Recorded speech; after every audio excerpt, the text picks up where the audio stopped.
লক্ষ্য জীবনের সুন্দর একটি লক্ষ্য আপনাকে বহুদূর এগিয়ে নিয়ে যেতে পারে। আপনি কি অতিমাত্রায় মোবাইল স্ক্রিনে আসক্ত? এলোমেলো কন্টেন্ট, ফেসবুক, টিকটক, ইনস্টাগ্রাম ইত্যাদি, নেটফ্লিক্স, নতুন নতুন মুভি এসবে আসক্ত হয়ে বছর পর বছর সারভাইভ করছেন? নিজেকে কোনোভাবেই বর্তমান অবস্থান থেকে সরাতে পারছেন না? যদি আপনার এই করুণ অবস্থা থেকে নিজেকে পরিবর্তন করতে চান, তার জন্য প্রথম কাজ আপনাকে একটি সুনির্দিষ্ট একটি লক্ষ্য স্থির করতে হবে যে আমি আগামী 5 বছর পর নিজেকে আমি কোন অবস্থানে দেখতে চাই।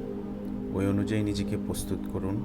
ধৈর্য এবং একনিষ্ঠতার মাধ্যমে নিজেকে একটু একটু করে এগিয়ে নিয়ে যান।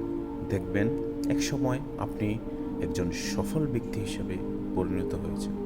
মনে রাখবেন, জীবনে কতটুকু সময় আছে সেটা গুরুত্বপূর্ণ নয়, সময়ের মধ্যে কতটুকু জীবন আছে সেটাই গুরুত্বপূর্ণ।